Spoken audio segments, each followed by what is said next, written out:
So many things. Oh, there's one person. Hello.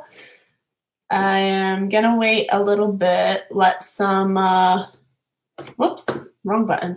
Let some prompts build up, let some more people get in here, and then we'll start doing stuff. Oh, then they're gone. Yeah. But yeah, we're gonna give it a little bit of time, some breathing room, and then we'll get going here pretty soon. All right.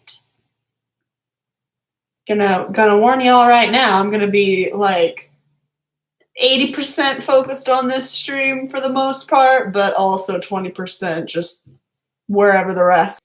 Oh, that's not good. Does it not like my internet? It might not like my internet. I hope it likes my internet for a long and stable period of time.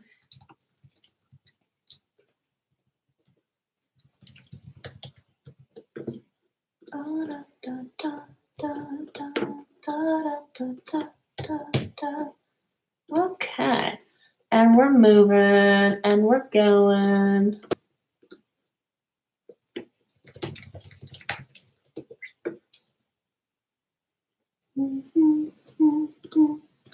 Alphabet boy. All right. Still waiting. Gonna let some more people show up. Gonna let some more prompts build up in the inbox. I haven't looked at any of them yet. Excuse me. There's 5 asks right now that I have not clicked on yet. I have not looked on. I want to look at them fresh for the first time when I'm looking at this. So yeah, welcome, welcome, one and all. Oh, hi, Logan. I had the chat hidden and now I can see it. So hello. But yeah, we're gonna just, oh, there we go. Make things nice and small. No, that didn't help. I'm just fiddling with settings and tabs and windows and so many different things to figure this out. I'm new, I'm learning. Bear with me. So this is what I get for saying, oh, well, I'll go live at 8 and then not being ready to go live at 8. And we get this mess, whatever this mess is.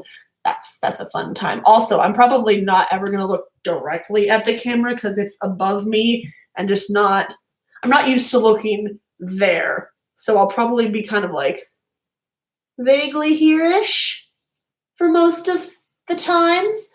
But yeah, that'll be interesting. Oh, just my webcam.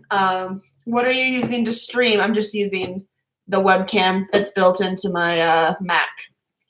I have a desktop iMac, so I'm basically just using all the built-in equipment that comes with that. Ooh, there's another ask. How fun. But nothing. Oh, that's what I came over here to do. I had to paste the thing again. Yeah, I'm just using the built-in equipment. Just through YouTube, you can stream. How are you streaming it? You can just stream through YouTube itself. So I have my Chrome has permission to use my webcam, and so then I am using my webcam, using my built-in microphone, and Google is just collecting that data and then streaming it via the internet, which hopefully will work the whole time. I'm gonna give my router the stink eye back there. It's a mostly stable connection, but I don't know how great one-to-one interaction is gonna be. But we'll make it work. Also, I'm eating pretzels. If Markiplier can eat pretzels for 5 minutes straight on a stream, then so can I.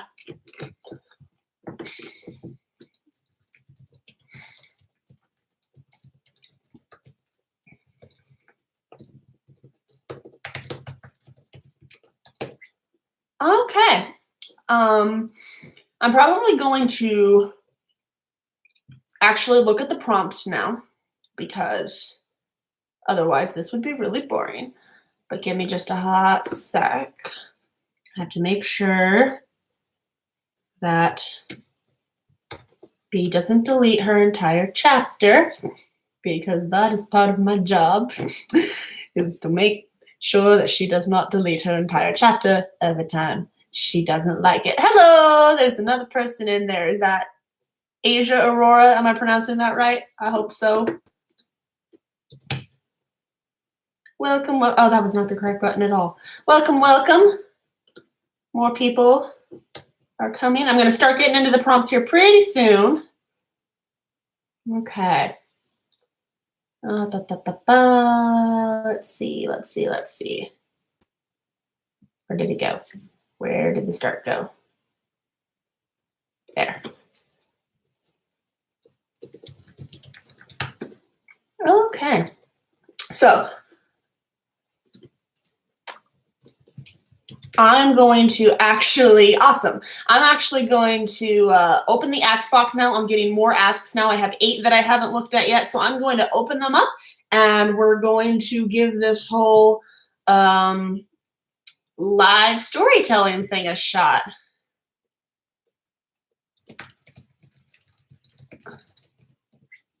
All right, so first up,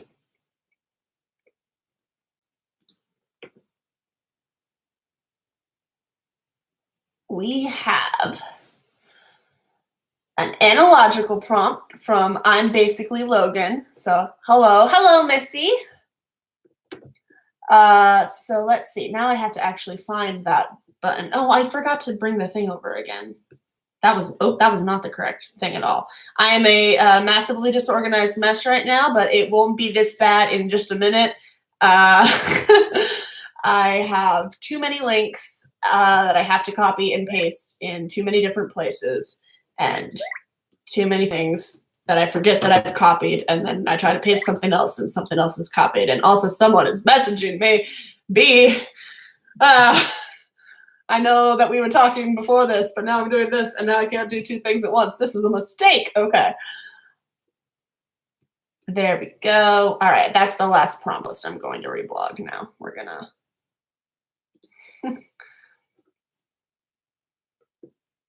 All right, so 18 from the miscellaneous prompts. So now we have to find the miscellaneous prompts. And scroll and scroll and scroll. Here we go. 18. And I have my handy dandy notebook to help me out with this. So 18, we're doing this with analogical.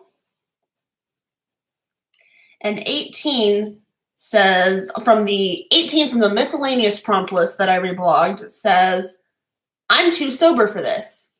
You don't even drink. Maybe I should start.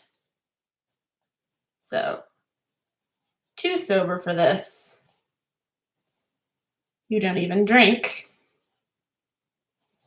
Maybe I should start.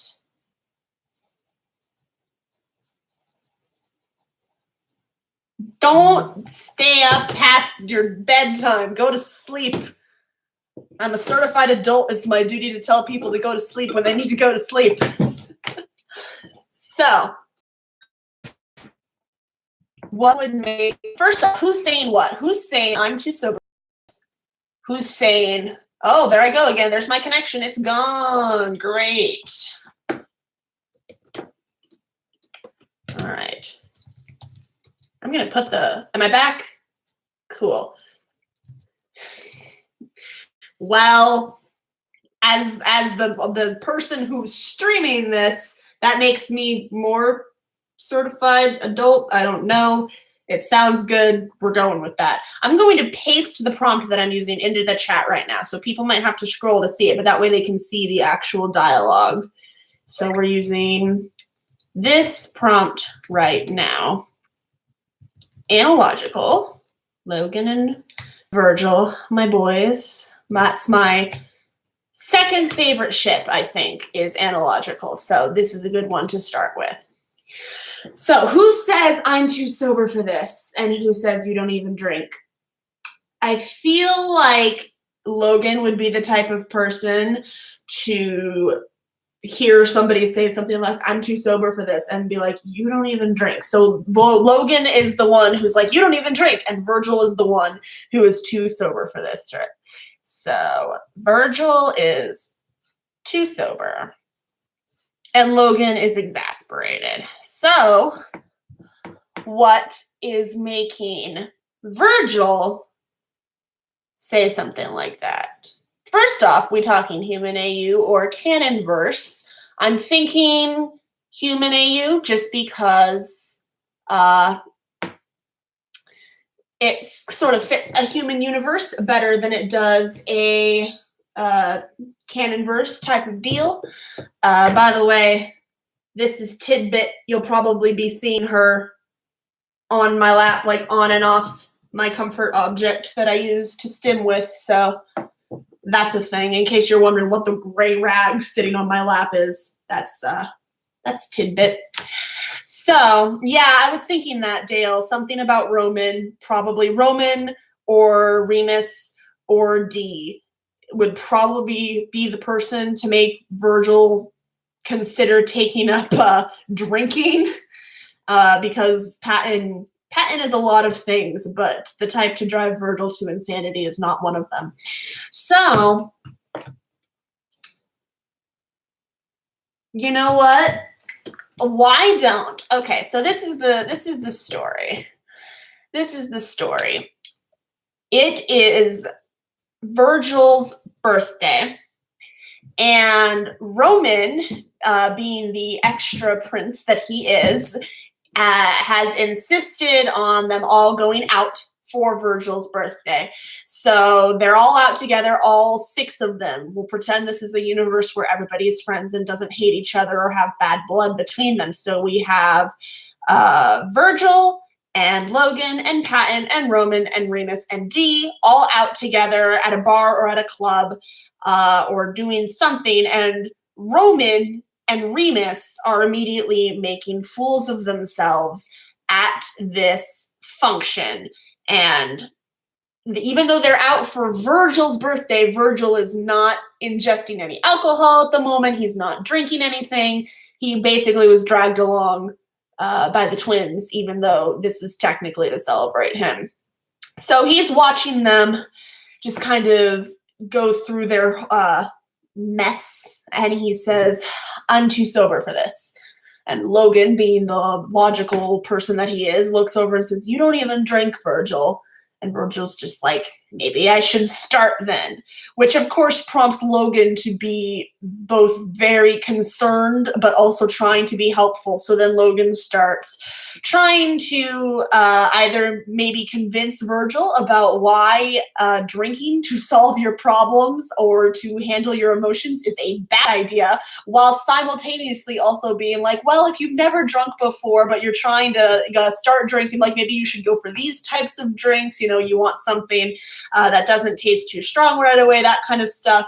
So Virgil's just watching Logan just kind of info dump randomly about cocktails, and he has this kind of click moment, because in this little universe I've created, Virgil and Logan are not dating yet, but they have crushes on each other that they, of course, have not spoken to the other person about. So we get a very sweet, adorable, like, holy shit, I'm in love with you type of moment, which then he obviously accidentally says out loud. And then Logan is like, what? And Virgil's like, what? And Virgil either owns up to what he says right away, which we all know will not happen, or he runs off into the other room, and then he's upset. And now, of course, Patton and Roman are like, Logan, what did you say to him? How did this happen? And Logan is like, I didn't say anything. It was him. He just went. And all he said was, he's in love with me. What does that even mean? And everybody else already knew that Virgil has a crush on Logan, and that Logan has a crush on Virgil, because all of their friends are smarter than they are. And it's, of course, Remus, who has zero filter about the situation and is just like, exactly, it's just like, honey, we've been new.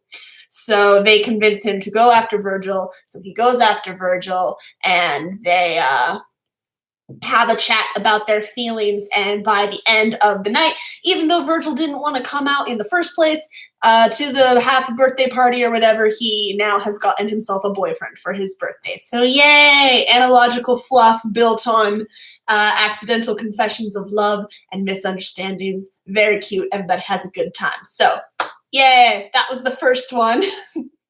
This is literally how I write fics, by the way. I usually don't say it out loud, but this is how I come up with stuff. When people send me prompts, they're like, do this thing with this one. It's like, okay, well, what would cause the person to say that? What situation would put them be in their words don't come out of my mouth as good as they do on paper, which is why I am a writer, because you can consider your words very carefully. But yeah. So that's what we would do for that prompt. That's what we would do for I'm too sober for this. You're not even drunk. Analogical. So let's get a new prompt here. Probably what I'm going to do. So I'm sorry for all of the asks that are in my inbox, but I'm probably going to delete them after I read them just so my inbox can get clear. I'll have this video archived. So if I do decide to ever write some of these, which some of them I might because I have no self-control when it comes to starting new stories, then I can look back to this video to find what the prompt was. But for now, I'm going to be deleting the asks as they come in. So that was our first one.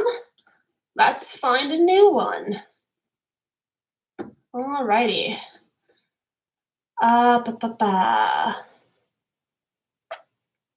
Some of them are numbers, which means I have to go and like search for the number. And some people have put the actual prompt that goes with the number, which is very helpful. If you haven't sent a prompt yet and you're considering, do that. Send like the actual prompt with the number, because I can still go and find it if you just sent numbers, but it takes a little longer and creates this dead space in the stream, which isn't fun. Knowing me, I'll probably end up filling it just by singing something random, because that's another thing I have no filter over, is just singing randomly. Hydrate. Everybody stay hydrated. Alrighty. I see a caretaker prompt. We love ourselves some caretaker prompts.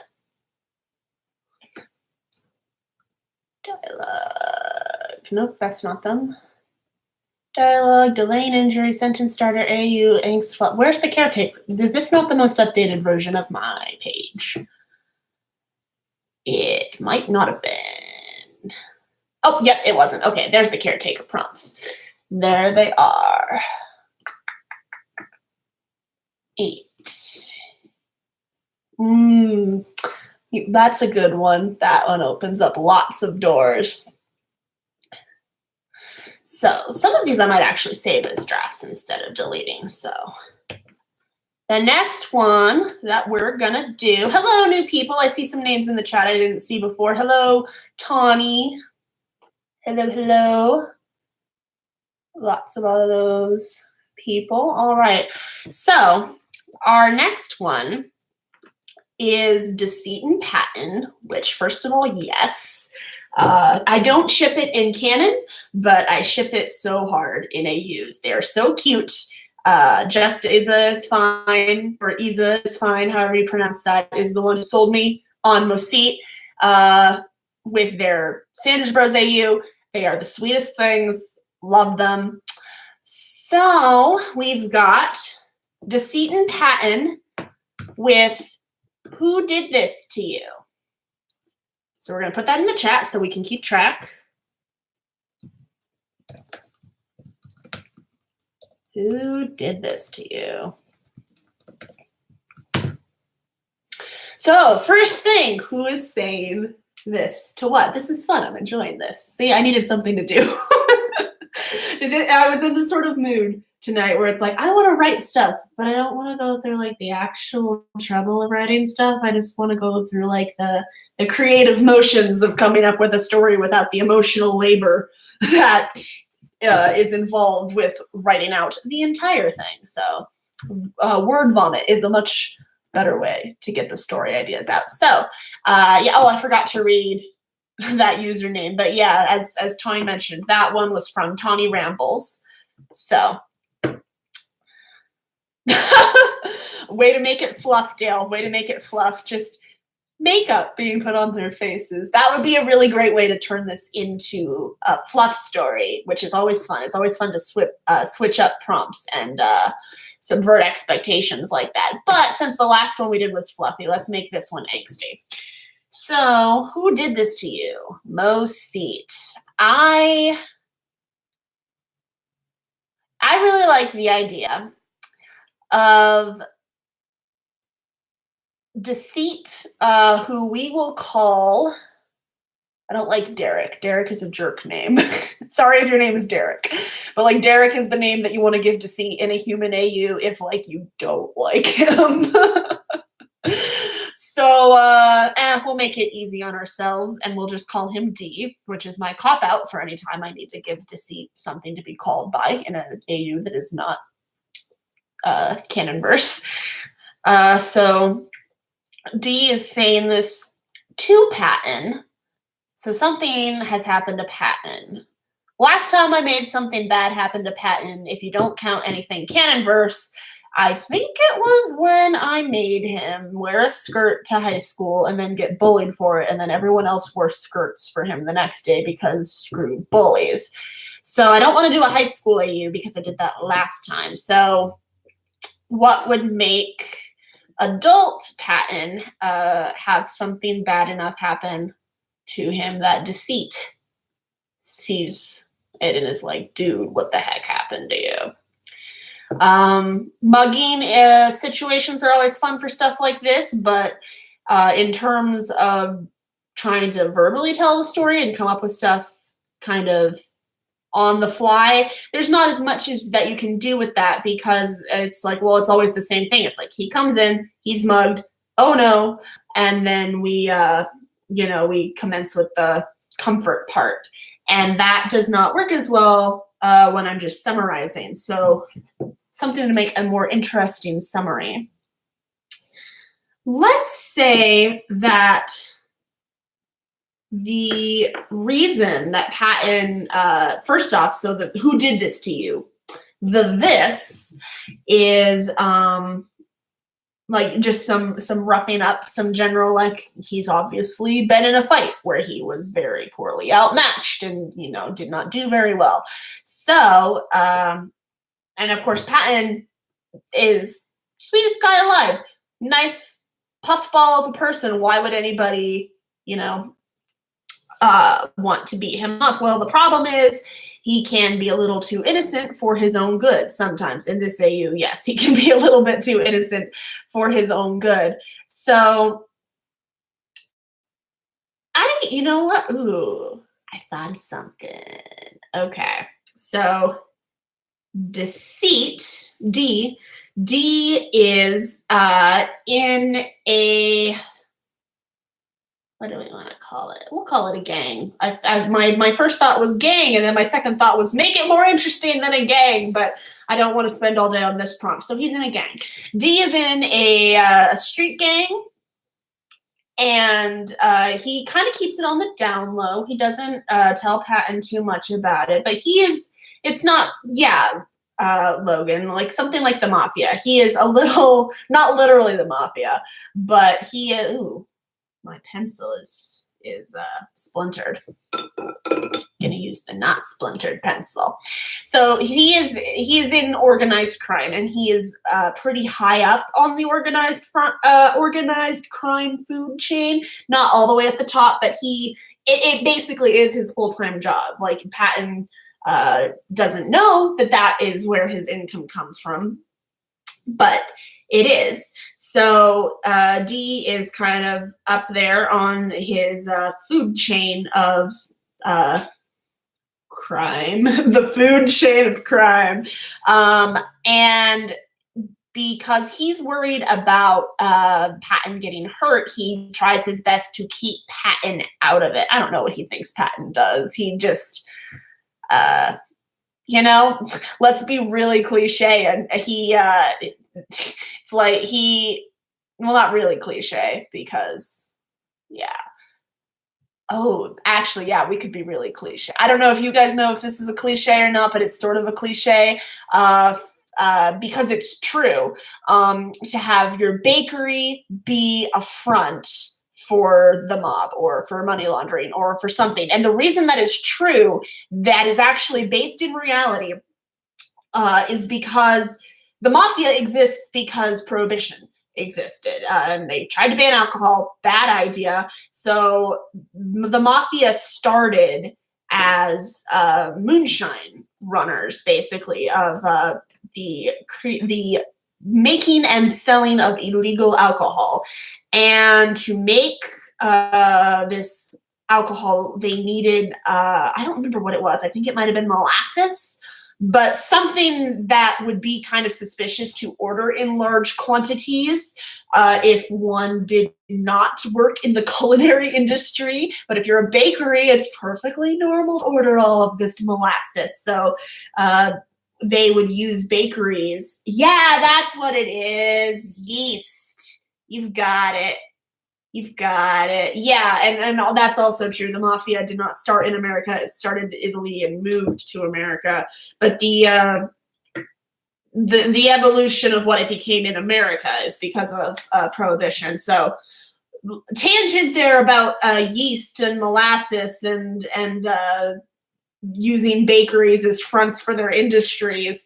Because the bakeries were real bakeries, basically the mafia made deals with the owners of the bakeries and they were like, we'll give you a cut if you give us your supplies and blah, blah, blah, blah, blah. So Dee runs a bakery, which is where Patton met him. Super cute backstory, yay. And Dee tries to kind of keep Patton out of his more shady dealings because he doesn't want Patton to get hurt, and he also is worried about what Patton will think of him. But it does kind of come out among Dee's circle that he has a partner, and one of their rivals is been trying to get Dee to do something or pay something or insert thing here, and Dee has been refusing. And the last time that Dee said I had any communication with these people, they told him that he was going to regret refusing them. And he's like, I'm not scared of you, because he's not. He's pretty, he can take care of himself. He can defend himself. He's not going to let these threats get in the way of the way he runs his business. But they were not threatening him. They were threatening Patton. So Patton gets roughed up by this rival gang. So when Dee sees him all roughed up and he says, who did this to you? Patton doesn't know, but Dee is like, describe them, and he describes them, and he describes like a tattoo that he saw that they were all that they all had in some place, and he describes that tattoo, and Dee recognizes that, or he recognizes the descriptions of their faces or something. Basically, in describing what happened to him to Dee, Dee realizes that his rivals targeted Patton, and he's not like super badly injured. He's just really roughed up and really, really scared. It obviously was sort of a message. It's like, listen, we know who your boyfriend is, and we are not above, using him as leverage to get you to do what we. And way up earlier in the chat, I saw someone say, yeah, Missy, earlier in the chat, you said police AU. Let's go ahead and bring some of that in too. So Dee basically is like, what are we going to do here? And he kind of has the choice to either solve it himself or volunteer Patton for protective custody with the police. And the police, there's like Logan and Roman and Virgil and Remus are in Dee's gang, and they all know each other that way somehow. Yeah, I like that. I like Virgil and Remus being in Dee's gang, and then Logan and Roman being Patton's friends on the police department. So then Dee is like, do I try to solve this situation myself, or do I turn Patton over to them? Yeah, my things turn into sagas too easily because my brain just takes them and runs with them, and that's how it goes.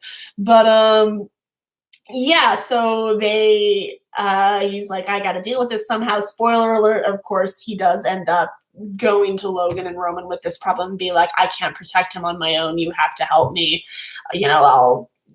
I'll give him I'll give you guys the info you need on my organization. Just keep Patton safe. So that's the plot. They have to keep Patton safe and also Dee safe from rival bad guy gangs. And along the way, Patton and Dee have a whole roller coaster with their relationship because you lied to me. I did it to protect you. Well, look where that got me. I'm protecting you now. We're going back and forth, and it ends in lots of hugs and comfort. And at some point, probably they get kidnapped because I'm a sucker for that too. So very fun. That one turned into a long trailuge. I don't know if that's the right word. We're just going to pretend it was and move on with our lives. But yeah, that one was fun. Thank you for that one, Tawny. That was very fun. I like that a lot. So we've got to find another one, a new prompt. Are there more people? I don't see anybody new. Nobody to greet. Oh, wait, never mind. I just said there's nobody new, and then somebody new came. Hello, Chloe. Oh, that's sweet of you. Ah, goodness. Here's the thing. If Thomas was live streaming right now, first off, I would not be live streaming. I would be watching him too. But I often, even if it's a YouTuber who I like more, I will turn off one video and go watch another one because someone is live. But not always. It depends on what it is. Like, there's this whole mental gymnastics. I'm going to talk about this while I find the next prompt. There's this whole mental gymnastics I go through whenever I see a notification for someone going live. I'm like, what am I watching right now? And is it worth pausing and going and watching this other live stream for, or do I want to just ignore the live stream and move on with my life? And usually if it's GT Live, I will go and watch GT Live because I love GT Live. It's very fun. But if it's, say, the Game Grumps, I don't think I've ever watched the Game Grumps live. I love the Game Grumps, but I never watched their live streams. I don't even watch the archives of their live streams. I just watch their gameplay videos that come out every day. And then now their new live channel with the Grumps. That stuff is fun. So it's sort of back and forth on what I will and will not stop watching to go and watch somebody new. All right. 6 with Princiety. Well, that could be from anything. I reblogged so many lists. I'm just going to do the first 6 that I like the look of because this is my lot in life now. So we've got What Do You Need? We've got I don't know if I want to know the answer, but what are you doing? Ooh, that one's fun. That's very that one's very Remus. Let's save that one for like a Dee and Remus situation, not for Princiety, was it?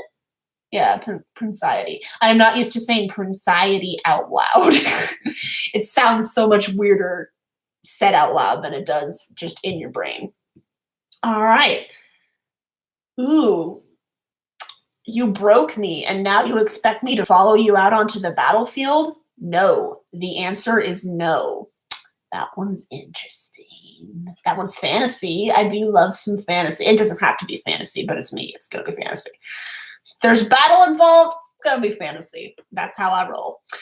Or sci-fi, but I'm kind of not letting myself do any sci-fi stuff because I have a sci-fi AU that I want to write, but I'm not letting myself write it until I finish A Fiendly Reunion and Our Own Villain and get more of Dusk and Dawn done. And only when those things happen will I allow myself to start writing the sci-fi AU. At this rate, who knows when that's going to happen. All right. That one's not a... Here we go. Or, forget it, you're a fucking asshole. Can we stay like this forever? Did you seriously just get your foot stuck in a toilet? Maybe. That's fun. Or, aw, you make every day worth living. That one's cute. Let's do that one because we did angst this past time.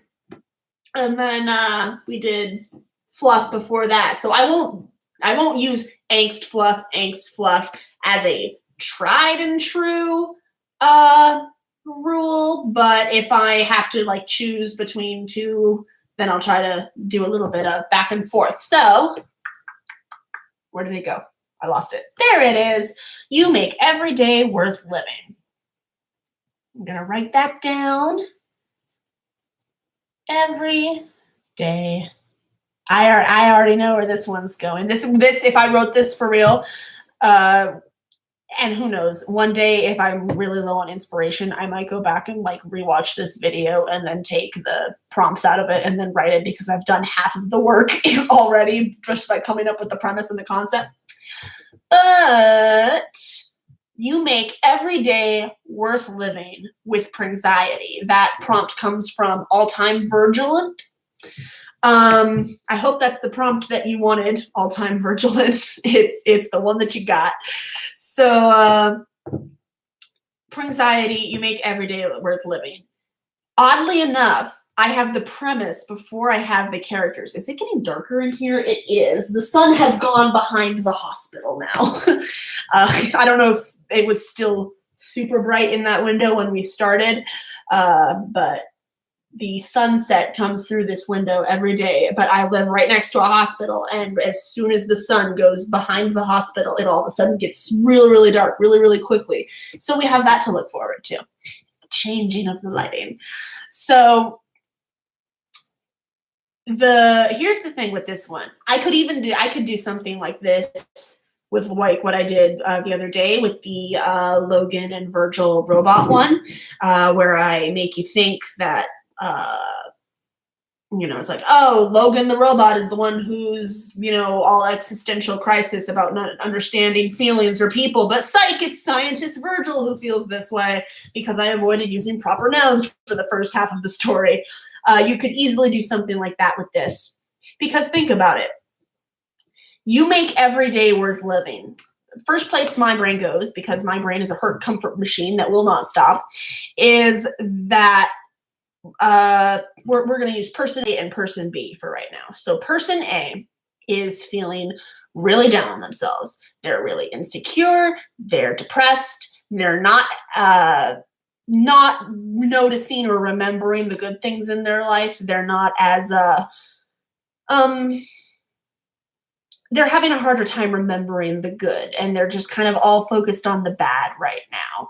And person B, their significant other, sees them in this state, and it's aka Virgil. Oh, just you wait. Person B sees them in that state and obviously wants to help, wants to do something about their partner's suffering, but it's like, I'm here to help you. You shouldn't be, because I'm sad, and etc. And we have a lovely heartfelt conversation about that. But here's what makes this one fun. Virgil can be that way, but also so can Roman. Our poor boy, he needs a hug. He is so down on himself. He is such a perfectionist. He canonically does not think that he's good enough. Like, he is ripe for angst potential, which, is wonderful for when you're coming up with stuff like this. So this would be a fun prompt to do with Pringxiety, because you could have either Virgil or Roman be the one who is upset, meaning you also could have either Virgil or Roman be the one to tell the other person, you are what makes every day worth living for me. So just imagine that you could go either way with that. Again, I usually am like, who is saying what to who first, and then come up with the plot. But for this one, you can actually come up with the plot and then decide who you want to be the angst receptacle and who you want to be the comfort giver, which is always fun when that happens. That actually happened. Excuse me. That actually happened with my story Unspoken. Unspoken is the one where Virgil and Logan get into a fight, and then Virgil goes out into the rain. He gets hit by a car and is unconscious in the hospital, and Logan has sad times while he's worried that the last thing that they ever did was fight with each other, and Logan has this kind of realization that he's not been appreciating their relationship well enough. When I was developing that story, at the beginning, when I was first writing it, I did not know if I wanted to hit Logan with the car or Virgil with the car, because it worked both ways. Like, if you've read Unspoken, think about it and then flip it. Have Logan be the one hit by a car and Virgil be the one worried in the hospital. It works just as well. And I remember I actually I DM'd Teacupful of Starshine, who is my go-to analogical person. And I said, listen, Star, I need your help here. Both of these have such great angst potential. Which one should I do? And the reason we ended up going with Logan was because it's fun to watch the stoic one fall apart. The one who is above the emotional responses just completely break down when they realize that everything they care about might be taken away from them. So that's sometimes how this works, is you're like, which one of these is going to be more impactful? So yeah, you make every day worth living with Punxiety. You could go either way with them, and both ways would be really angsty and really fun and have wonderful cuddles at the end, which is always nice. So that was a great one. Thank you for that one, All Time Virgilant. All right, no, that was the wrong button. Stop it. Okay. All right. Ooh, that is not a prompt.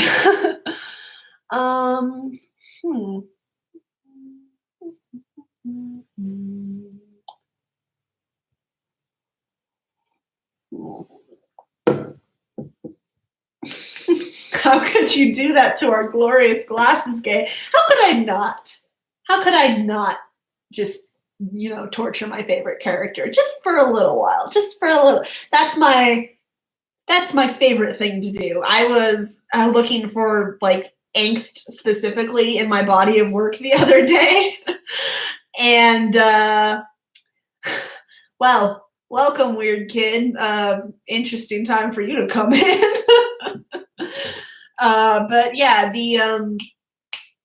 I literally just forgot what I was saying. What was I saying? Someone remind me, what was I saying? I literally don't remember. Yeah, that's my guitar back there. I literally lost my train of thought. This is the thing that happens. Somebody type in the chat what I was just talking about, because I don't remember. In the meantime, I'm going to find a new prompt. The card thing distracted me, and then I completely forgot what I was talking about. Let's do a funny one. Let's see if we can. There's an angst one. Let's save that for later. 95 with Patton and Virgil. Well, gosh, what is 95? Who knows? It could be anything. If it's probably from the first list. If it's from the first list, I know I was talking about. Thank you, Logan. Okay, so I was talking about angst. See, I was trying to find angst stories specifically in my body of work. And I was actually having trouble because 90% of my body of work is hurt comfort. I have some that it's just fluff. I have very little angst that doesn't ever resolve. I can only think of a couple off the top of my head that don't resolve, and they are both very short. I'm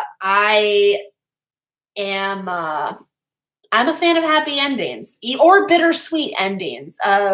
Take Care is going to be a bittersweet ending if I ever get around to finishing that one, because you can't just snap your fingers and magic away a terminal illness.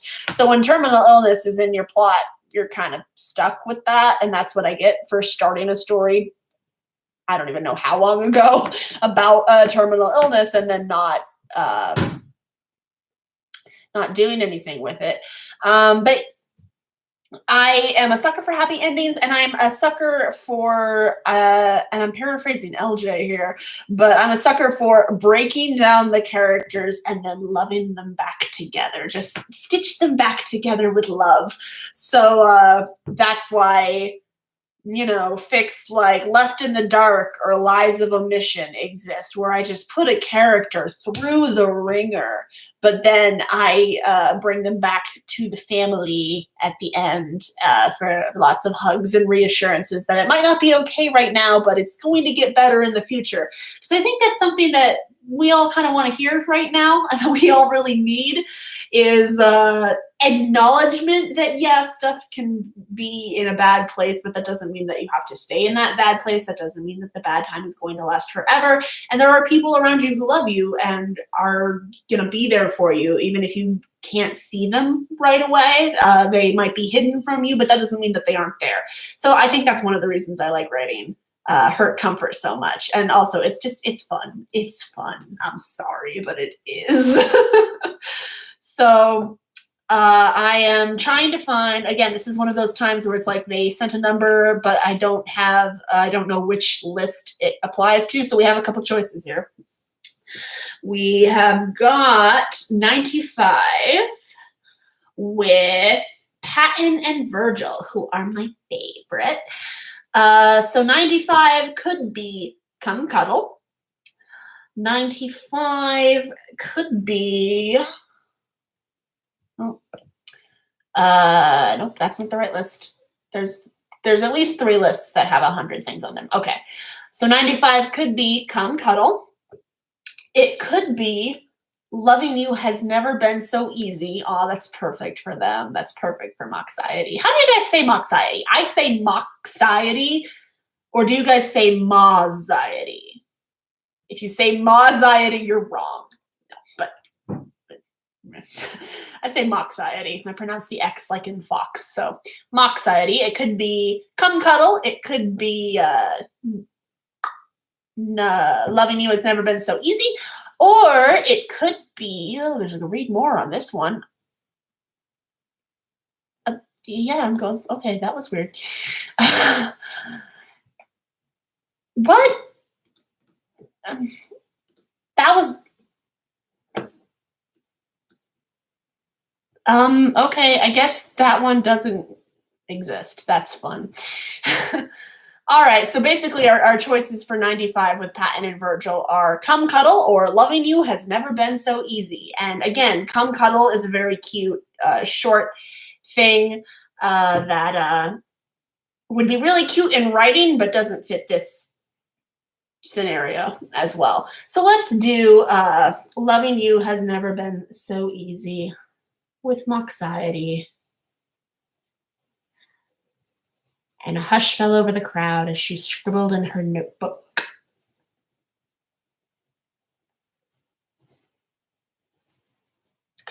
So,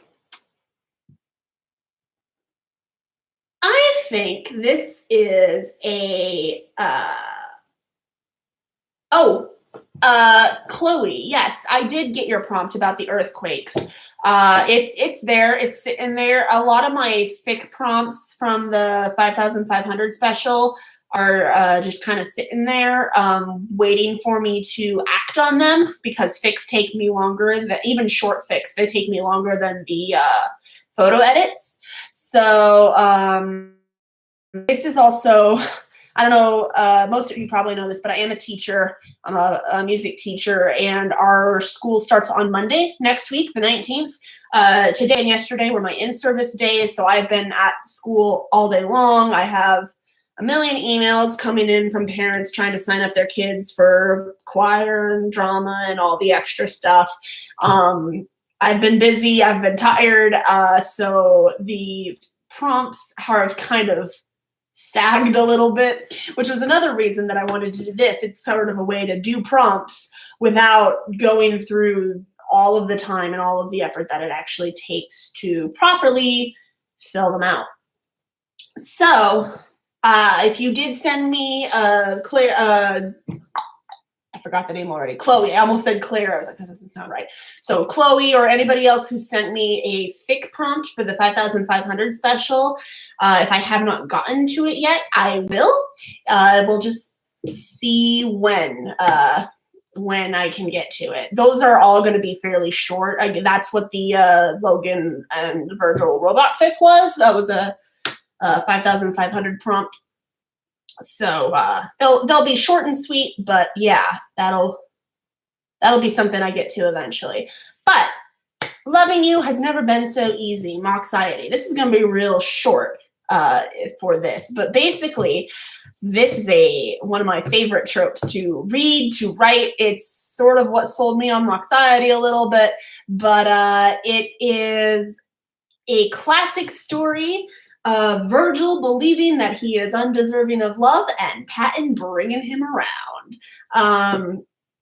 I feel like the conversation that would lead to this line specifically happening, loving you has never been so easy.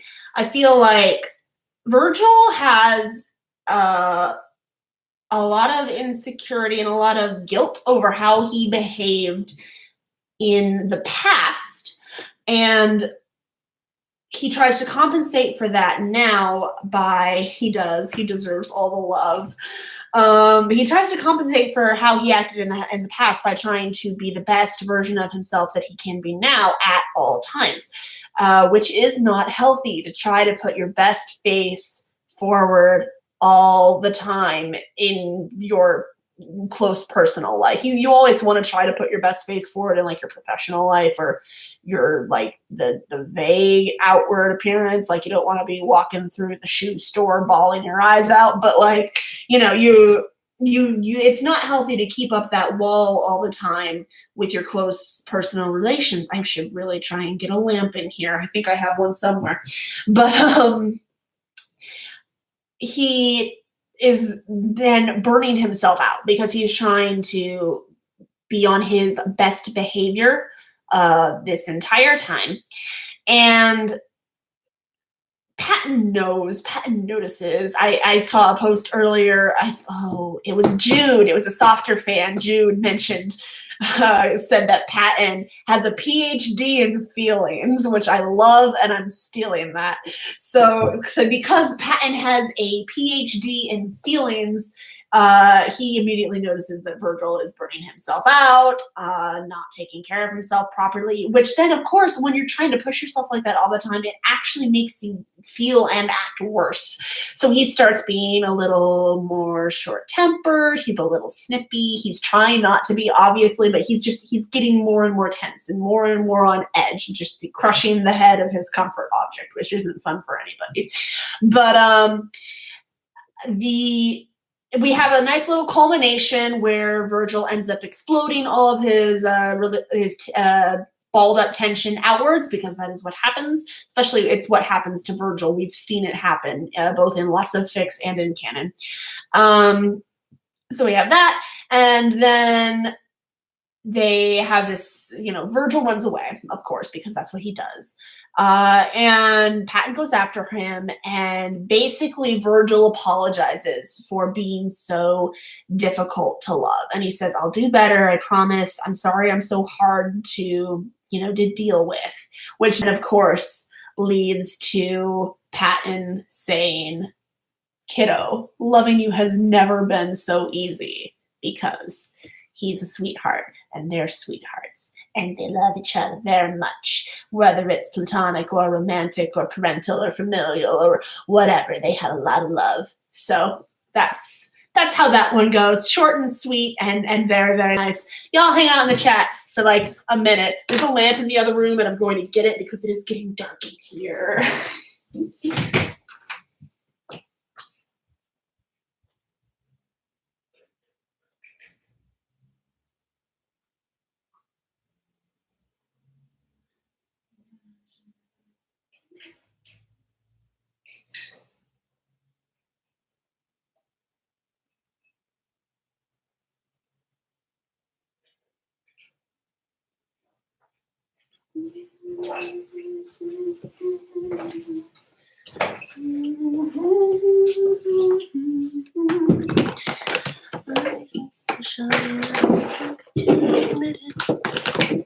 Bear with me. Good night, Missy. Sleep. Take care of yourself.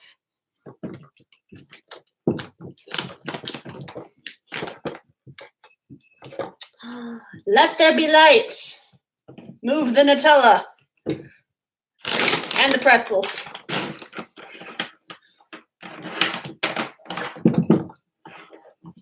That's better.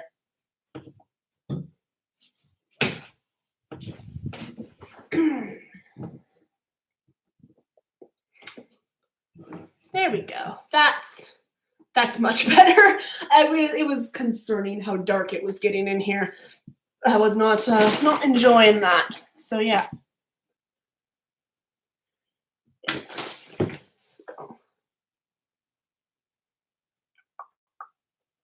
And now I'm hungry, so. Oh, we have lots of new asks.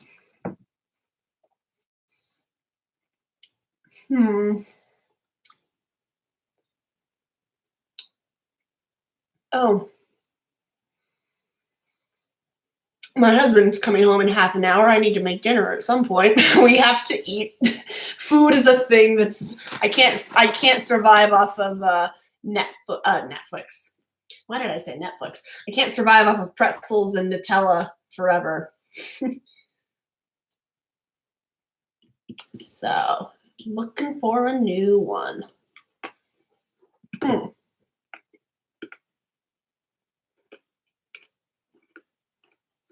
I'm looking for the prompt that you mentioned.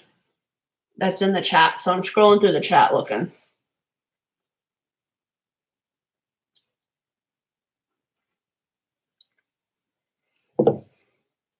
Oh. Here it is. I wasn't sure if you wanted to see me, but I wanted to see you. I don't see a pairing given, but you know what? That one sounds like a lot to me. I wasn't sure if you wanted to see me, but I wanted to see you. That screams a deceit ship to me.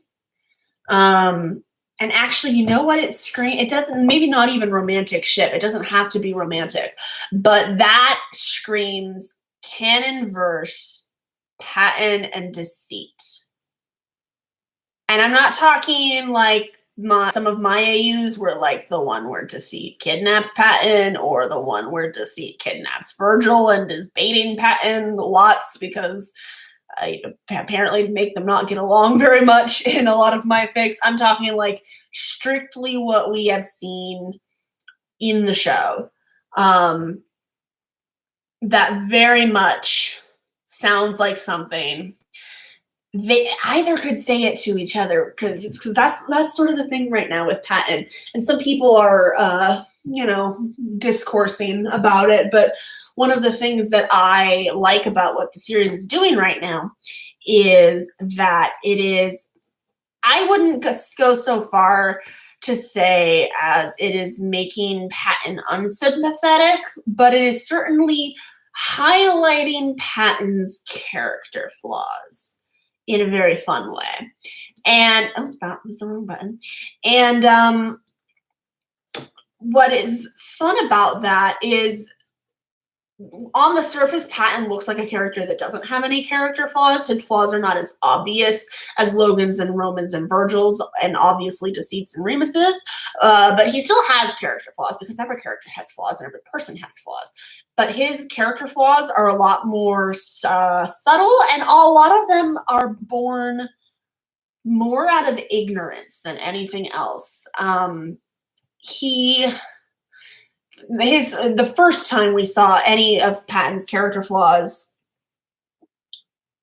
other than becoming more adult or whatever that one's called, growing up. Yeah, that one's called growing up. Other than growing up, I'm talking about moving on. When we first started kind of exploring Patton's character flaws in regards to his emotions, in moving on, was sort of him not realizing that dwelling on the past all the time and forcing himself to be happy all the time was the best way, or rather was not the best way to deal with it. And exactly that line, that's what repression is. That line speaks volumes about Patton's character. And this is something I'm not going to go too deep into it because this is something I'm exploring in a Fiendly reunion, and I don't want to spoil a Fiendly reunion very much. But Patton is obviously extremely good intentioned, but he is in this place right now in canon that he has too tight a grip on Thomas. And he already knows that any one side having too tight of a grip on Thomas is a bad thing. He flat out says it in the first accepting anxiety part. He's not the first one, the second one. They're in Virgil's room when he says that. Forgot my quote there for a minute. But they're in Virgil's room. They're trying to convince him to come back. And Patton says, we've already learned that Thomas listening to me too much can be a problem. And that was in reference to the growing up video where Patton was too go-lucky, happy, childish, and he in that moment listening to Patton over all the other voices meant not being a responsible adult, not taking care of yourself as an adult needs to take care of yourself, and not taking life seriously enough. Now, drowning him out completely in that sense is also very bad, but which is the whole resolution of the growing up video. But he knows that listening to him too much is just as bad for Thomas as listening to any other side too much. The sides you can't have a side in the driver's seat. In order for Thomas to function as a human being, to use his own metaphor against him, he cannot have a side in the driver's seat. They have to have seats at the discussion table. And I think that Patton has been in the driver's seat for most of Thomas's life, except for middle school, high school, when Virgil was in the driver's seat. But Patton has mostly been in the driver's seat the entire time. And because he's morality and because he views his own wants for Thomas as the morally correct thing and as the best thing, it's really hard for him to see that that's not always healthy. And the reason it's never come up before now, too, is because if you have to have a side that is in the driver's seat, wouldn't you want it to be Patton? Like, he's kind to others and he cares about Thomas. He cares about other people. He cares about doing the right thing. He cares so much that he is much more willing, even while being in the driver's seat, to listen to other perspectives, which Virgil wasn't when Virgil was in the driver's seat. Oh gosh, that scared me. Hang on a sec. I'm going to mute my mic. My husband is calling me.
Okay, I'm back.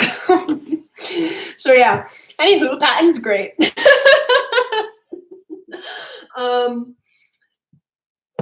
I don't have to cook dinner now. We're just doing whatever we want.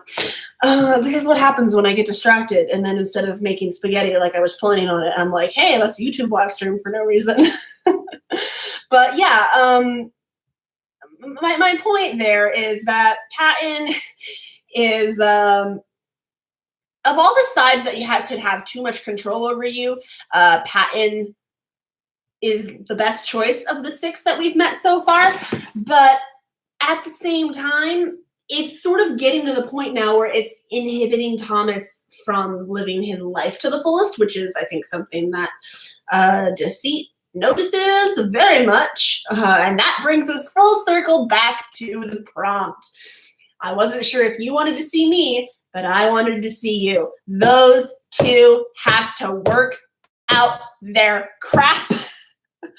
They have to work out their crap without Deceit being all manipulative and trying to prove his point in a dramatic way. And Patton needs to buckle down and listen to what Deceit says, but then still put down the boot when he needs to, because you cannot listen to Deceit all the time either. That's really bad. And I'm going to now weigh in on something that I haven't really weighed in on a lot in the fandom, but I think a lot of people are giving Deceit way too much credit. Like, I'm all for sympathetic Deceit portrayals, both in and out of canon, but he was still designed very much to be a villain, and he is, even if he has good points to make, is very much a villainous character still. Not to mention, Joan answered an ask on their Twitter. I'm trying to not let my Nutella drip onto my notebook, and it's distracting me. Joan answered an ask on their Tumblr where someone was asking about whether or not the point that Deceit was trying to make in selflessness versus selfishness, they asked whether or not the point Deceit was trying to make was that putting others before yourself too much is bad for you. Because that's what a lot of people assume Deceit was trying to say in that video. And what Jones said in that ask was, that is not what Deceit was trying to say, but it is true. That is a side effect of what Deceit is trying to say. I think what Deceit is trying to say, if I might quote a different dark side, good and bad is all made up nonsense. So why listen to morality all the time? Why listen to Patton all the time if it is just made up what's good and what's bad? We don't need morality. It's all made up anyway. I think that's what Deceit's point is. And I think that people who are going to say that Deceit is trying to help Thomas by getting Thomas to see it's unhealthy to put other people before himself, again, are giving Deceit too much credit, because I think that every side wants what they think is best for Thomas, which varies from side to side, but they also want Thomas to get there through their methods. You know, every side wants Thomas to be happy, but Logan wants Thomas to be happy by living a perfectly maintained life. And Roman wants Thomas to be happy by achieving fame and fortune and creative fulfillment and following his dreams, etc. Remus wants the same thing as Roman, but he has fewer qualms about how he gets there, and he's more about, they're both about legacy and they're both about impact, but Remus is much more about impact. He cares more about impact than Roman does, because, again, in order for you to suggest to your host that you literally perform a ritual suicide on camera in order to leave an impression, because that is what self-immolate means, then you have to be really obsessed with the impression that you leave behind. So that's what Remus and Roman want. They want legacy, they want creative fulfillment, they want, hopes, dreams, all that jazz. And all that jazz. And then Patton wants Thomas to be happy, and he wants Thomas to achieve that by caring for other people. Virgil wants Thomas safe.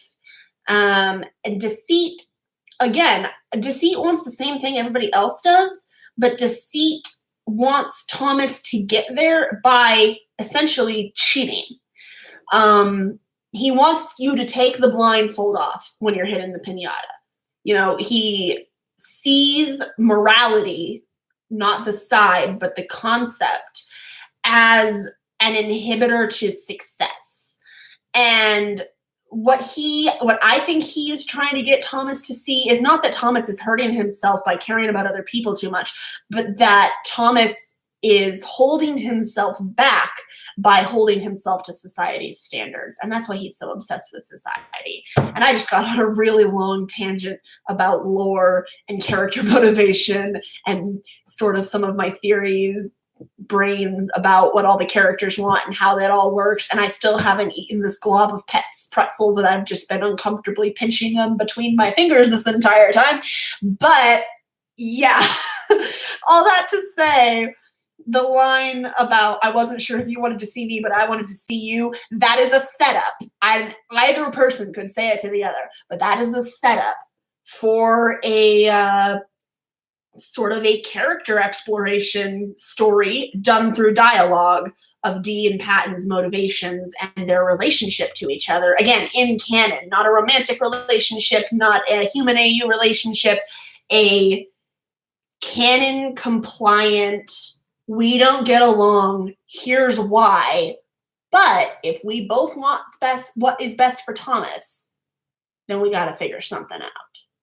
And that would be the story that I would use for that prompt. So, yay, fun tangent. I'm actually, I'm going to save that one because I might write that. That'd be a fun dialogue study.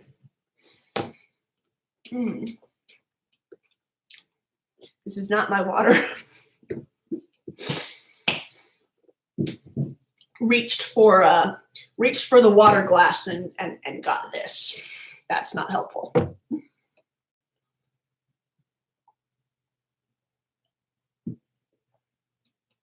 Let's see.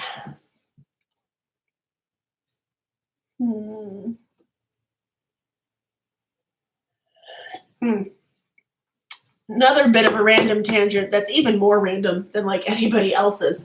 But I have the song Cake by Melanie Martinez stuck in my head so bad right now.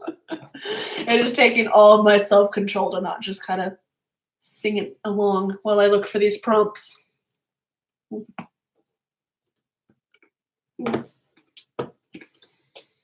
Okay.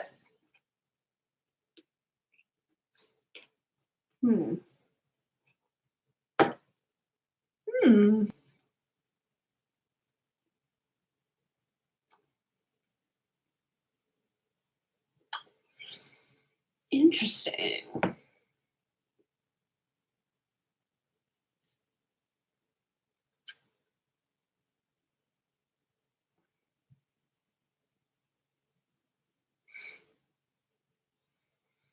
Maybe. This is just me reading. This is why nobody does live streams of reading, because it is silent.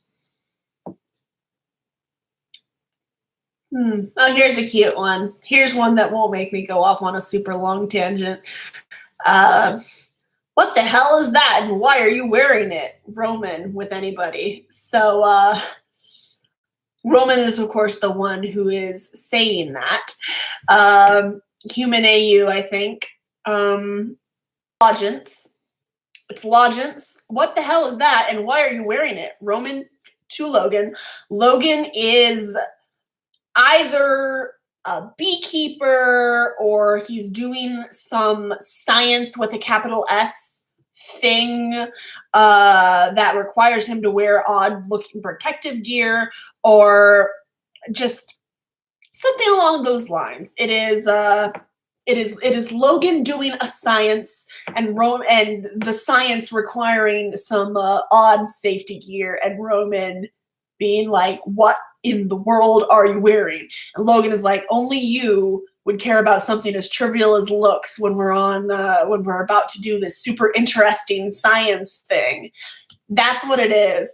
It's Logan's turn to plan date night, and he plans a super science-y thing. And he has this weird, crazy, like, safety goggles or something that he has to wear. And Roman is like, I ain't about that life.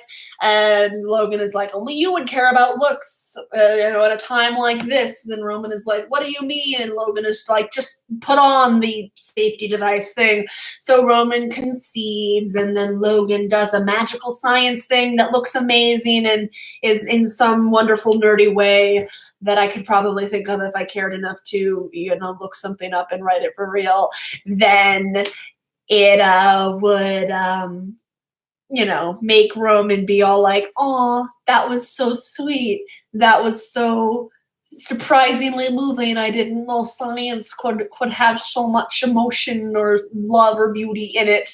And Logan would be like, so was it satisfactory for date night? And he's a little nervous, even though he was flippant with Roman earlier. He's still a little nervous because he's self-conscious. He knows Roman is better at the whole romance thing than he is, and he wants to impress his romantic boyfriend. And Roman is, of course, very impressed because he loves his stupid nerd very much. So, yay! That's how that one would go. Very short, very cute, very sweet. It would definitely be something that I'd probably tag Thury in and just be like, look at the cute lodge and stuff. Very fun. So yeah, that one was great. That was from an Anon. Thank you, Anon, for that. I think I am the only person alive who does not say anon. Because classic case of I learned a word by reading it before hearing it.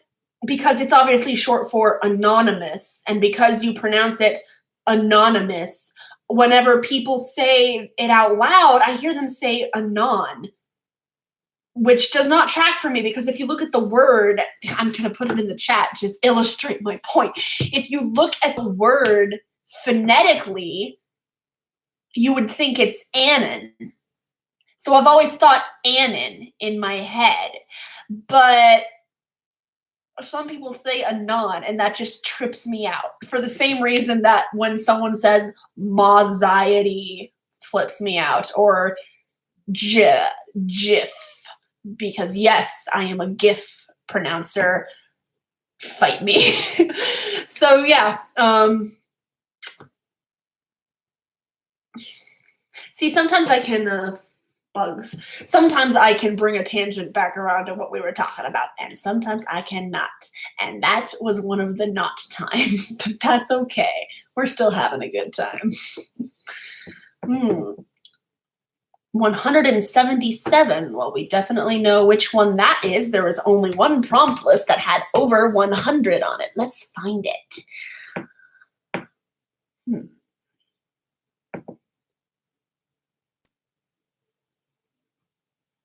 Pretzel in my teeth, I apologize. I did not get it. Here it is. Excuse me.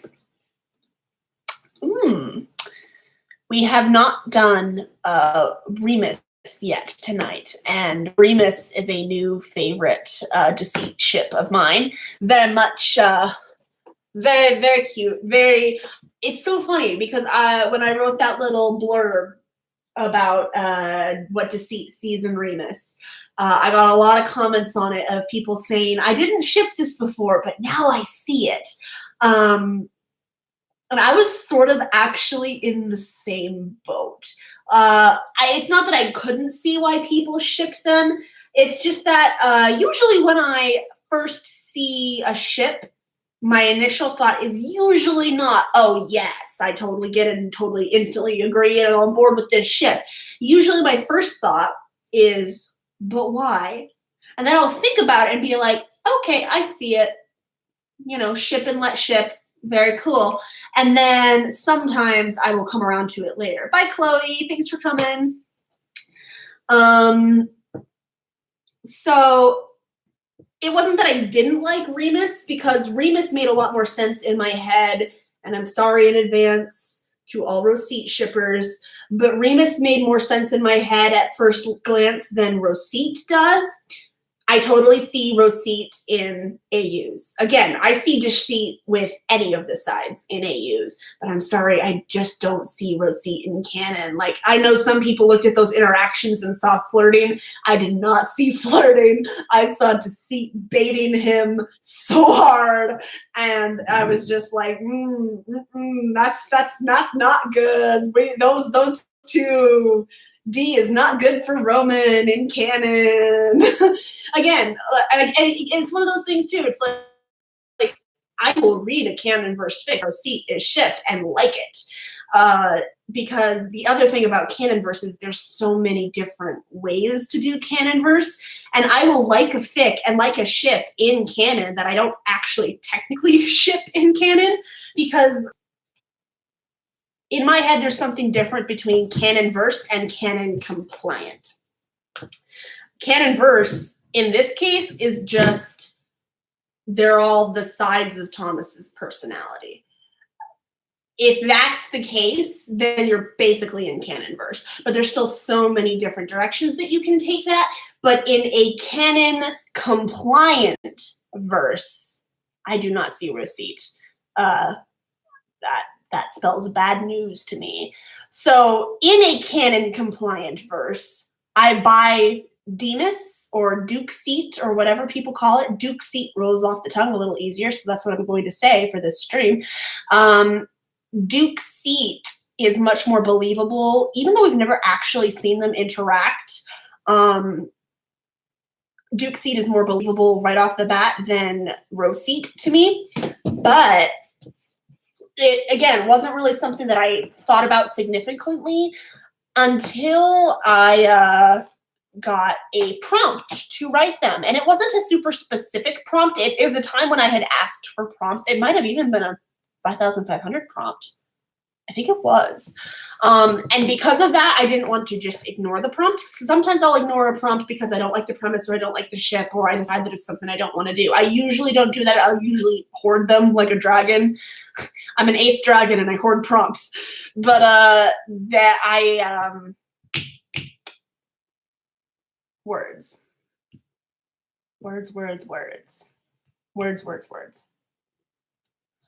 I'll usually hoard a prompt and save it for later, even if I don't want to answer it right away. But because I had specifically asked for prompts and specifically said, in celebration of this milestone, I'm going to answer all of these, I was like, all right, I'm going to sit down. I'm going to write this little Duke Seat thing. And just, I sold myself on that ship writing that fic, for real. Like, so many people are like, oh, you sold me on Duke Seat. I sold myself on Duke Seat. PJ, hello. I am just talking about them. I might write some of these in the future. I can always go back and look at this video again. I am not at the moment planning on writing any of these out. You guys are certainly welcome to any of the fic concepts that we've talked about this evening. You guys are certainly welcome to do. This is sort of fulfilling this is scratching two creative itches for me. It is scratching the creative itch of wanting to come up with stories and come up with premises and AUs and things like that without having to like fully develop them or write them out. Even just sometimes just making like a bullet fic of an AU or a concept is sometimes just more creative energy than I can spare on that idea. I have, let's find out the exact number. I can think of at least 2 fics right now that are in my drafts that are bullet fics, but that were AUs that I wanted to write out, and I have stopped working on them. I'm going to post them eventually and finish them, but just because, you know, I ran out of creative energy on them, because sometimes even just the act of typing it up can drain me out. So this does not drain me out, verbally talking about it, because you guys have noticed by now, I can gab for days and I can just spitball ideas and talk about anything and everything and nothing. So it is fulfilling that creative itch of wanting to get my version of a story out there into the world with less work on my part. But also I was really in a live streaming mood for some reason. I was like, I really want to live stream and like talk to people. That sounds like a cool idea. That sounds fun. I want to do that. So I'm doing it. But yeah, I right now, let me give you guys a little peek into the world of my drafts. Right now in my drafts, I have 2 of the prompts from this evening that I saved to my drafts. The Deceit and Patton Mafia AU one, and the one that we were just talking about with Deceit and Patton as well in Canonverse. I wasn't sure if you wanted to see me, but I wanted to save you. I saved those into my drafts because I might come back to those. I have a prompt game saved to my drafts because I want to do it at some point because it sounds fun, but I don't want to do it right now because my inbox is still full of 5,500 special prompts, and then also a couple other random things that I don't even know why some people send. Sometimes people just send things randomly. It's like, where did this come from? I don't know. But then I haven't even typed anything on this other than the post link that inspired it, but I have a Game Grumps AU saved in my drafts.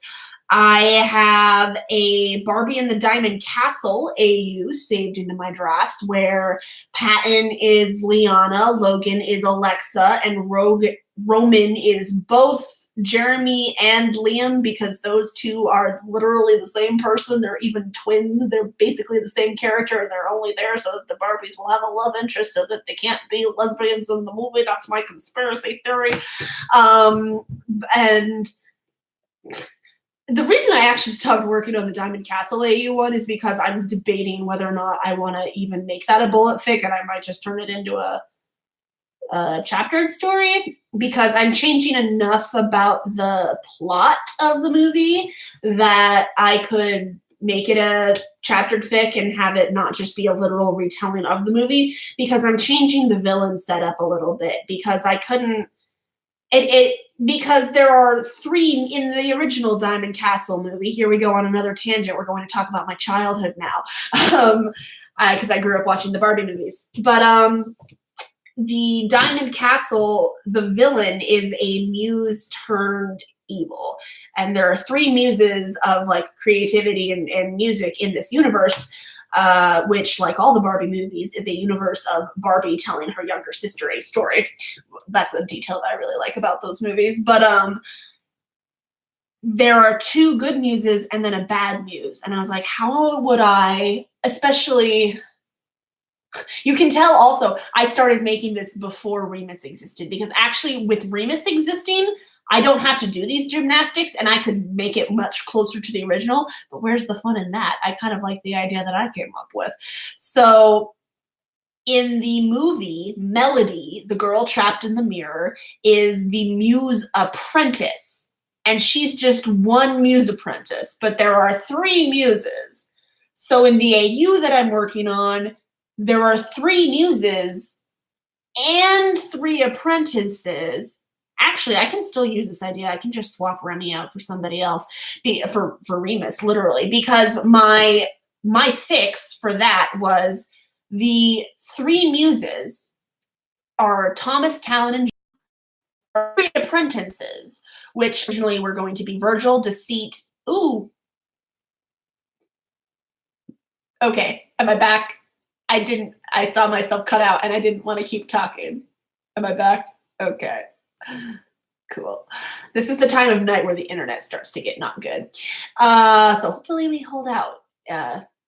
Probably not gonna be on for super much longer because I do need to eat real food that aren't pretzels here pretty soon.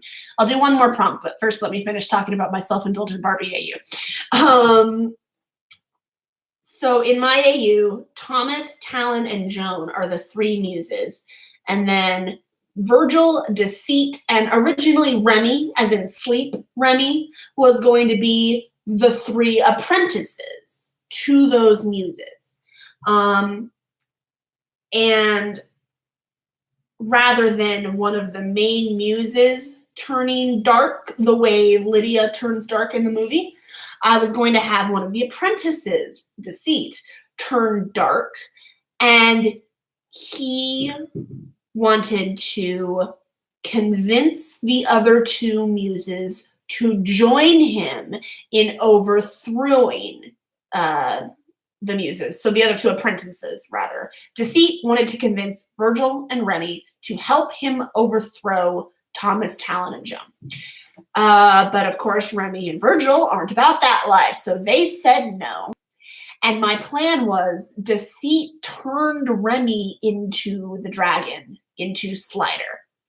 And in that form, Remy doesn't really have control over himself and has really no choice but to follow Deceit's orders. And then he tries to turn Virgil as well, but then we kind of go back onto movie time. Virgil runs away. Virgil ends up trapped in the mirror in an attempt to hide from Remy the dragon, who's going after him at Deceit's bidding. But Virgil has been given the key to the Diamond Castle by Thomas because they were like, yo, bad stuff is going down. We need a security. Basically, here, Virgil, you take it. So I had developed that before Remus existed, so you could swap Remy out of that and actually have it be Remus and have him willingly go with Deceit and willingly want to overthrow the other muse. And actually, now that I say that out loud, it is much more conceivable that a muse apprentice would be a threat to the main muses if there were two of them.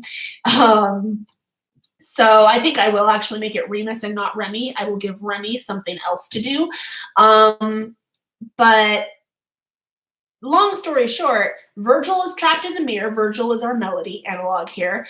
And then, of course, Liana and Alexa, Patton and Logan, find Virgil, accidentally get Virgil to sing, and then that attracts Remus and Deceit to him, so they can come and find him. So then they have to go on their quest to find the Diamond Castle. Along the way, they meet Roman, and instead of the weird, it wasn't even like a satisfying romantic conclusion in the movie because there wasn't even like any on-screen like kisses or anything. It's just kind of implied the girls go to the guys' concerts sometimes. No, this is a lamp AU. All four of them get together and they do stay at the Diamond Castle because why wouldn't they? I know the moral of the movie is be grateful for what you have and you don't need this other stuff to be happy, but guess what?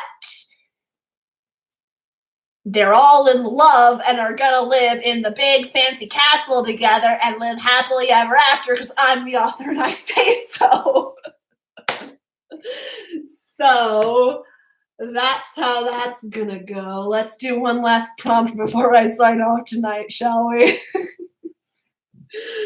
The reason I even started talking about that was I was talking about how I have these stories that are like half done in my drafts. I didn't even get into the White Christmas one. Because, yeah, I have a White Christmas one, as in the movie White Christmas. That one's going to get... I'm probably going to honestly just save that one until this next Christmas. Because I think that's when I came up with it. Was last Christmas. Because that's when I would have been watching the White Christmas, because I watch that every Christmas because I love it. It's a wonderful movie. It's a stupid movie because if they would just talk to each other for like 2 minutes, then the plot would be resolved. But what fun would that be? Then we wouldn't get our big musical numbers. So it's good. I like it. All right, one more prompt tonight.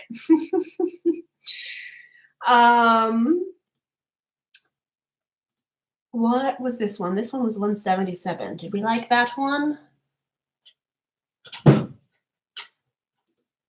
177.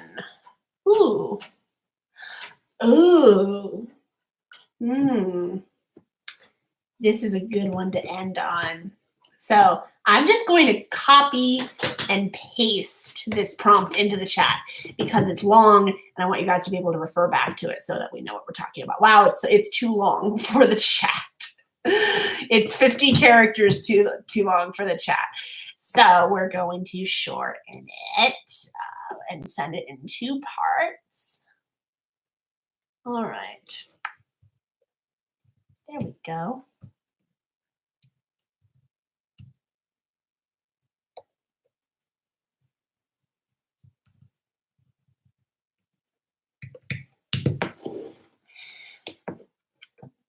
Now, all that the Anon said was deceit ship. They did not specify. They specifically said, I don't care which. And I believe I brought up Remus in the first place.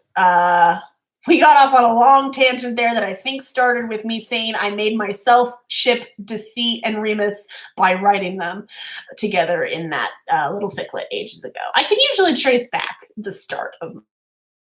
You're a coward, Deceit. You hide away this entirely different part to yourself, all because you're afraid that someone might get close to you. You're afraid that someone might just care about you more than you think you deserve. That isn't fair.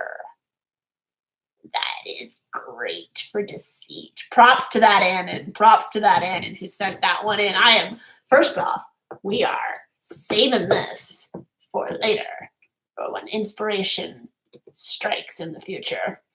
So, honestly, yeah, and we're going to make it Remus because, yes. So we've got Duke C. So that means Remus is the one who said those things. And honestly, that fits so well with what my little blurb was about. I'm going to pull up that blurb right now, actually. We're going to find it. We're gonna pull it up and we're going to read a section of it because I want to make sure that I read this out correctly.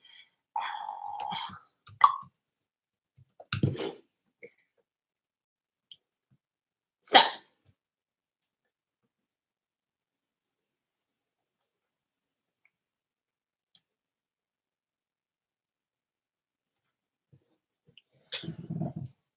he, D, loved how Remus refused to apologize to a world that would never accept him as he was.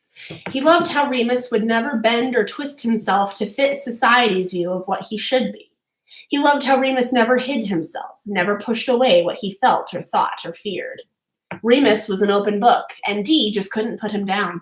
It didn't matter how ripped his pages were or how worn the cover was. Beneath all that was a fiery passion and fierce confidence that D himself could only dream of having. So when someone looked at his boyfriend and asked, "So what do you see in him?" D looked over, saw a man stronger than he ever was, braver than he could imagine, and more unabashedly himself than he could ever be, and smiled fondly. He's honest. So that version of Deceit, that version of Deceit, who is so admiring of Remus's lack of a filter, to put it bluntly, but Remus's courage, to put it more in a positive light.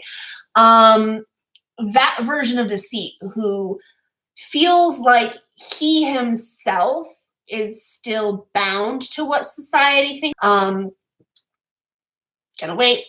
Am I back? Okay, cool. I kind of had a human AU in my mind for that,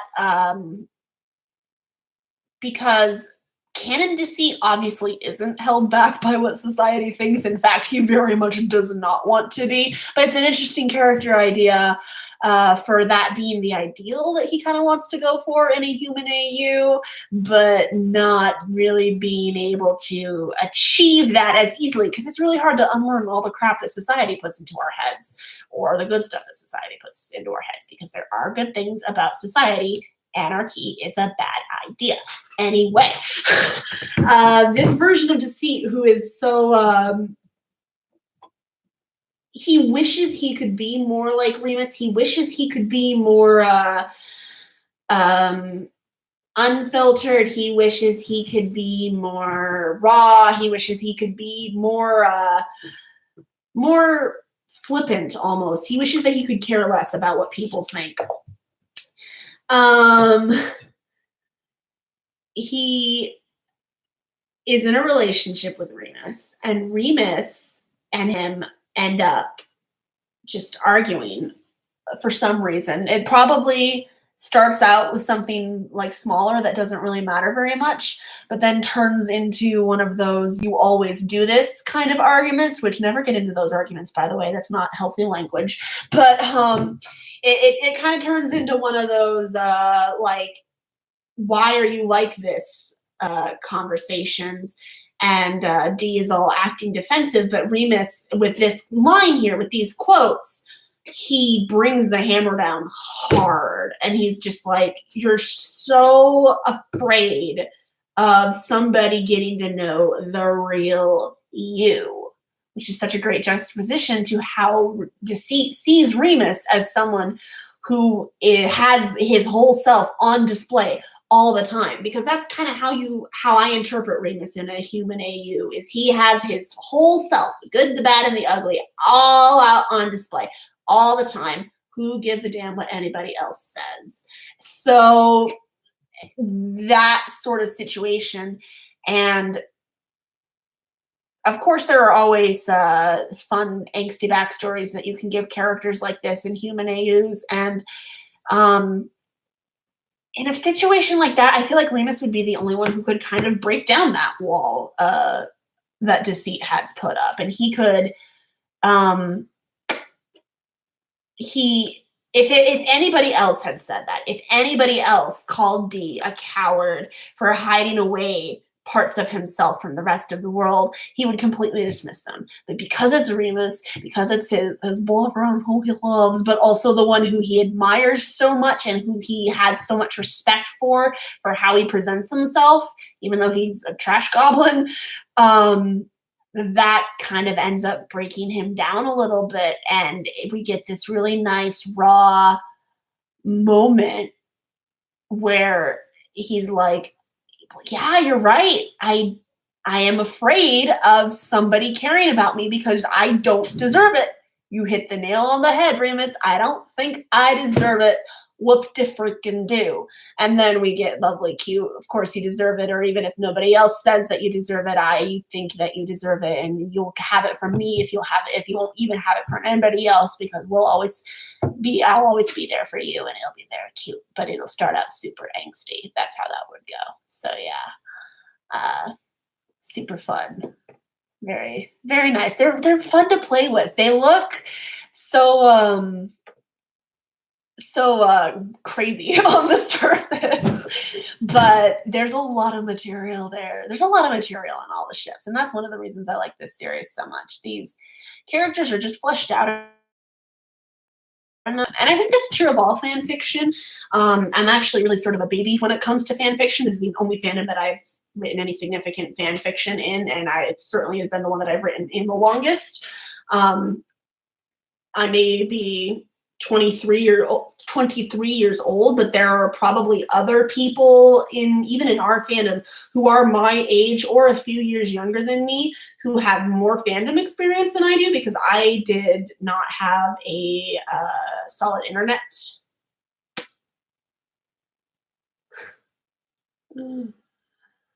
Oh, geez. Please wait. Please wait. We're waiting. Please come back, internet. I'm almost done. Is it back? Okay.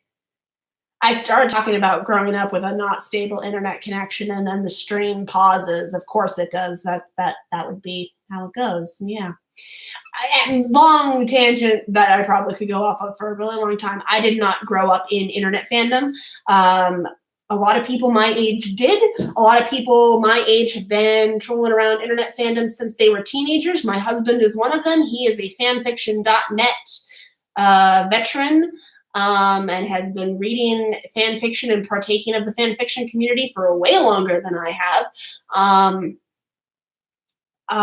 So it's certainly true, I think, that fan fiction in general allows you to explore all sorts of different themes and all sorts of different ideas with these other characters. But One of the reasons that I've stuck with Sanders Sides for so long, as opposed to the other two fandoms that I tried to write fan fiction for, is I feel like the characters are more blank slates than normal because they're not full people. They're facets of one person. Like I used to write Markiplier fan fiction and a little bit of Jacksepticeye fan fiction. Hello. Hello. You creeping over there? Oh, I thought you pushed open my door because the door opened, but that was the building settling because you opened the front door. My husband is home. I'll be out in just a sec. I'm finishing something up. What was I talking about? Fan fiction, yes. The reason the Sanders Sides characters lend themselves to fan fiction so well is because they are not full people. They are facets of one person. I wrote Markiplier fan fiction for a little while. I didn't stick with it very long, partly because I was really only interested in exploring kind of one area of the characters. And I didn't connect with the other characters as well, and that is why I dropped A Party of Three. I feel so bad. People ask me all the time, they're like, are you going to finish A Party of Three? Oh, are you going to update this Christmas thing? No, I'm not. The fic is dead. Move on. I'm not writing Mark and Jack's characters anymore. I'm sorry, I don't connect with them. I can't get inside their heads. That's why I like the Sanders Sides. I can get inside their heads really easily. I cannot get inside the Jack ego's heads. I cannot get inside Mark's ego's heads very much anymore. So I'm not going to finish that story, and I'm not going to write more with those characters. Goodbye.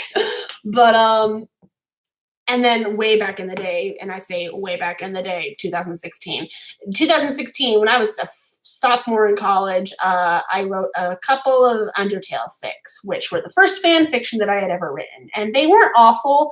I am much better now than I was in 2016. It's been 3 years. I've improved a lot as a writer. But the thing about that fandom too is their characters are defined full people. Like at least Mark and Jack's characters aren't, other with the exception of Dark and Wilford, and any other character from the Who Killed Markiplier timeline. Mark and Jack's characters are not super fleshed out. They have been fanonized to a great extent, but they are not canonically fleshed out very much. But the Undertale characters are. The Undertale characters are very distinctly their own people with their own personalities. And I love Undertale AUs. That's why I'm on Tumblr in the first place. I joined Tumblr specifically because I wanted to stay up to date with the Cran Queens Aftertale comic, which is a great comic. And if you like Undertale and haven't read it, I'm kind of surprised because if you like Undertale and are on Tumblr, then you know what Aftertale is. That simple. Anyway, the reason that Sanders Sides works so well for exploring so many different concepts is because they are, again, and this is like the 5th time I've said this in the last 10 minutes, but they're not full people. So you can pour whatever you want to into them and it will still make sense. Different ways to characterize, there it goes again. There it goes again. Here we go again. Think I wanna be more than friends. Oh, is it back? Okay, it's back. There are so many different ways to characterize each side and still have it feel in character. Like, I'm a sucker for Secret Badass Patton. That is a great characterization. And you can see it happening in canon so easily. And Thomas even hints at it sometimes, usually in things that aren't canon, usually in bloopers and things like that. But it's like, there's clearly that side of the character there, but it's not really tapped into in canon very much right now. Watch that change in like the next episode and this be completely, rendered completely not useful. But the characterization of Secret Badass Patton is completely believable, but it's not something that's really canon so much as it is believable. The same thing with, the same thing with a lot of Virgil characterizations. Virgil can be so many different things. He is fight or flight. Some people focus on the fight. Some people focus on the flight. Some people focus on the angst that he was experiencing in his room when he tried to duck out and kind of turn that into the base of his entire personality, which is completely believable, though is that the base of current canon Virgil's entire personality? Not so much. But again, it's still very believable. And if you wrote Virgil like that in a story, you would probably get a comment or two saying, wow, he feels so in character. Because that's the beauty of these characters. It's very hard to make them out of character. I'm going to snitch on B a little bit. So sorry, B, if you're watching this. But some of you know I help B edit her To Make a Home fic and To Build a Home, all of that series. I help her edit those. And she says sometimes, she's like, I feel like Roman is so out of character in this story. And in that story, if you don't know To Make a Home, first off, you should read it. It's fantastic. I don't care what she says about her own writing. It's fantastic. To Build a Home, you got to read first, because To Make a Home is a sequel that will make no sense without reading To Build a Home, but you should read both because they are good and I like them. And I'm not just saying that because I edit them. I liked them before I started editing them. B and I met because I was a fan of To Build a Home and she was a fan of Our Own Villain. And we were like shyly sending asks to each other like, oh, I like your stuff so much. Oh, I like your stuff so much. And now we're friends. So fun how that goes. But in that story, in To Make a Home, Roman is a teenager, so is Virgil, and Patton and Logan are Virgil's adoptive parents, and Roman's parents are assholes and we don't talk about them. And Roman is going through a lot of crap. He is in a very low place.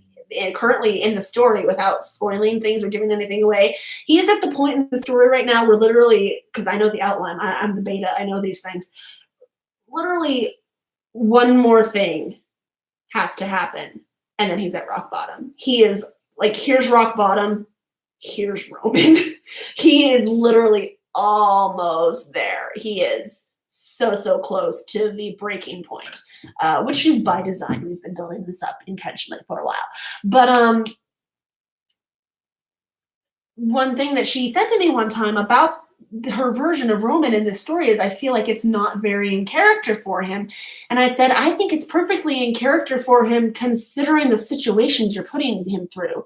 Roman in canon doesn't act this way because Roman in canon didn't have the childhood that this Roman has, doesn't have the parents that this Roman has, doesn't have the life that this Roman has. This Roman has these neglectful parents, and this Roman is childhood friends with Virgil, and this Roman didn't have a lot of other friends as a child, kind of just Virgil, and this Roman is, insecure about his body, because our Roman, canon Roman, is insecure about himself and his creation. So that being transferred to a human AU where he's insecure about his weight is not a stretch of the imagination at all. I think he's very in character. And at the same time, he's not, because, like I just said, our Roman hasn't gone through everything that Roman has. But if he did, I think that the way that Roman is acting in To Make a Home right now would be how Roman acts. And that is, to conclude this last tangent of mine for the evening, as we're approaching 2 hours on the stream. Thank you guys for hanging out with me so long. But that's what makes the sides really good characters to play with, and why, while I love Emile and Remy with all my heart, I put them in fics less often when I need main characters, because they are much more defined. Remy less so than Emile. Emile is much more his own person than Remy. I mean, Remy doesn't even have a real name. We just all decided that we were going to call him Remy, and thus it was so. But the sides and the TS short characters are all so easy to mold into literally whatever you need them to be, because it's not hard to imagine them behaving the way they do in stories if they had gone through the situations of those stories. So, fun little conversation about characterizations and canon and not canon and head canon and half canon and canon and D.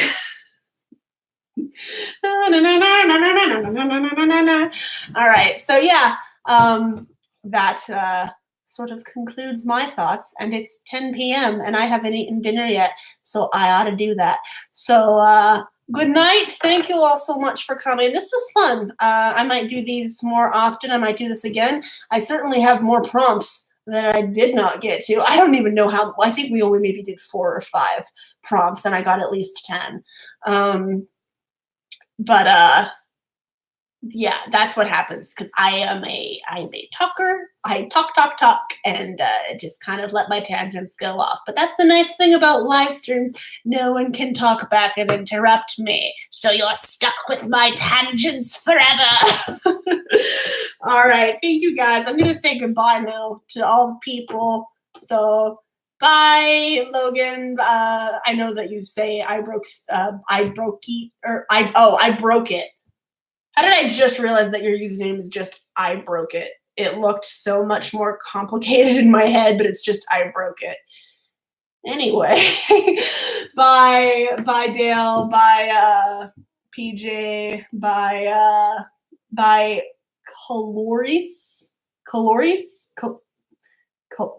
I don't know. I learn words by reading them, and then I don't know how to pronounce them. This has been a problem my entire life, and it's even worse with usernames.